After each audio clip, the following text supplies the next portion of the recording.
Senator Chuck Grassley has released a trove of evidence relating to the investigation. We will talk to him in a moment on what he hopes to hear today. But first, let's go to CB Cotton. She is live in Butler, Pennsylvania. Hi, CB. Hi, good morning, Dana. Well, more than 450 interviews and 2,100 tips later, and the FBI says it still doesn't have a clear motive for why the gunman Thomas Matthew Crooks tried to kill former President Donald Trump. We do know, though, that Crooks was diligent to hide his sinister plan. According to the FBI, Crooks used aliases and foreign encrypted accounts to make nearly 36 online purchases of gun materials and materials used to make explosives from the spring of last year through the first half of this year. Crooks did online searches of former President Trump, President Biden, mass shooting events, IEDs, and the attempted assassination of the Slovakian Prime Minister earlier this year, according to investigators. Crooks' father, Matthew Crooks, was spotted on Monday leaving a Pittsburgh office building containing 2 law firms, but he wouldn't answer reporters' questions. Mr. Crooks, was there anything that might have made you aware of what your son was up to? Mr. Crooks, can you explain why your son has such a limited social circle? Is there any statement you'd be willing to share with us right now, Mr. Crooks?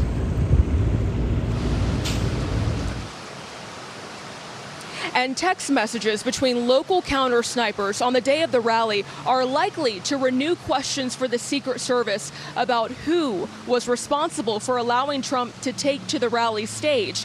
The texts were released by Iowa Republican Senator Chuck Grassley and show Crooks was identified as suspicious 90 minutes before the gunfire. And about 20 to 25 minutes before, photographs of Crooks were sent to a command center staffed by state police and Secret Service agents. But the Secret Service agents directly protecting Trump were reportedly never notified. Grassley's office says the text and other materials released, including photos and a post-shooting report, paint the most detailed picture yet of the security failures that led to a gunman nearly taking former President Donald Trump's life. Dana. CB Cotton, thank you for that update. Bill? So, Dana, here is the timeline from July 13th, Butler, Pennsylvania. Here we go, 9 o'clock in the morning on that Saturday. There was a meeting scheduled, apparently, and the United States Secret Service did not show up. And who were they meeting with? Sniper teams from 3 different counties that surround Pittsburgh, Allegheny County. That's Butler County, Beaver County, and Washington County. At 1 o'clock in the afternoon, 4 hours later, all those sniper teams, those 3 locals now, get on a group chat. 4:26 in the afternoon. Here's the Beaver County sniper. He ends his shift. Why he ends that shift at that hour, I do not know. But he ends his shift and then alerts the teams of a suspicious person at a picnic table. And then at 5:38 now, the Beaver County sniper sends the pictures of the suspect sitting at that table. So to be on the lookout. This is a full hour now before Trump comes out. 5:45, here we go. Beaver law enforcement recommends they alert command. All right, that's 26 minutes at 5:45 before 6:11 and the first shots are fired. Now, Senator Chuck Grassley is on the committee today. He joins us now. He's going to be asking questions today. And, sir, thank you for your time. You've done a lot of work on this. And I just want to read one thing from the release you gave us last night. Local law enforcement officers communicated Crooks' presence to the federal counterparts before Trump took the stage. I guess you could ask why he took the stage.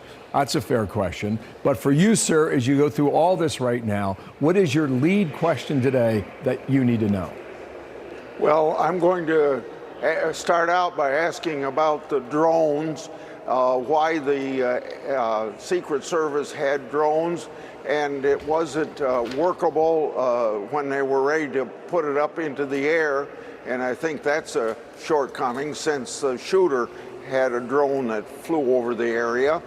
Then we're going to follow up with this communication breakdown between law enforcement, local law enforcement, and Secret Service, and why they didn't have a meeting before the event happened or a few days before the event happened. There's just a lot of shortcomings. I think I've made everything available that's been given to me, and I believe that, that within a few minutes, I and my staff were asking the Secret Service for a lot of information. And quite frankly, everything that's been released I got before the FBI had it, and it's just bad when a member of Congress has to get its information from local law enforcement instead of from the federal agencies. But I believe that we've turned everything over we have now, and if we get more, we'll turn it over, because I believe transparency, the public's business ought to be public, and the protection of a presidential candidate ought to be a top priority. And this dangerous situation wouldn't have happened if there had been proper communication between local law enforcement and the Secret Service.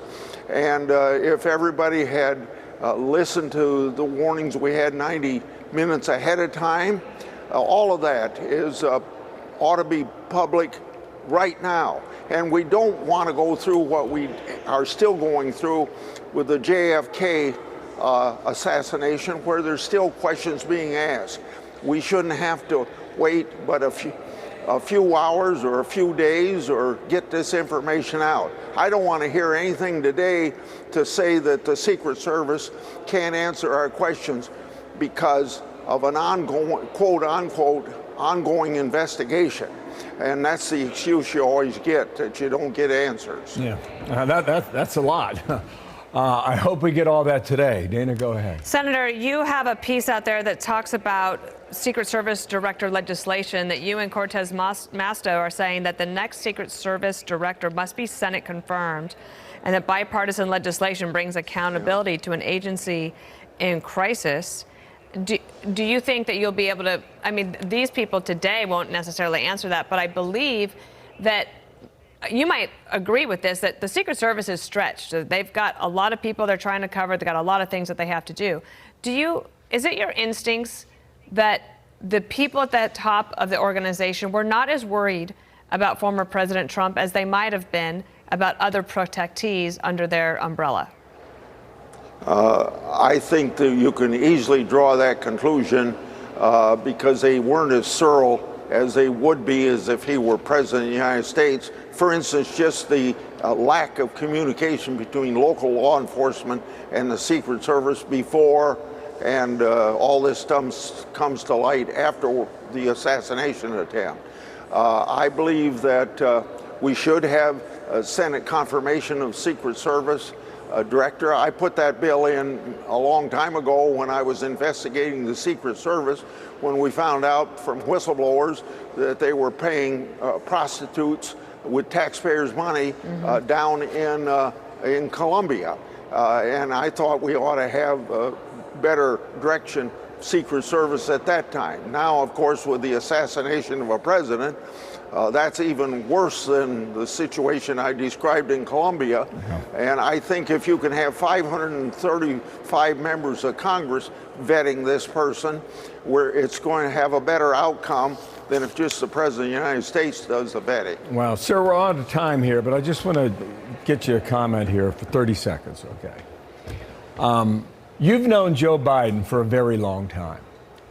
What is he up to with this push regarding the U.S. Supreme Court? As a member of the Judiciary Committee, what's going on there?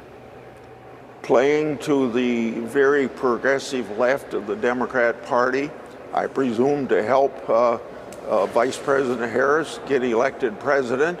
But it's a wrong step by the executive branch, or even if the legislative branch were to do it, on a judicial branch. It's a third branch of government, very independent of the other two branches. Senator Grassley, thank you so much. I know you have a big hearing. We will be covering that when it starts. Thank you so much for joining our show today. 50 minutes away. We'll bring you there live, okay? And Fox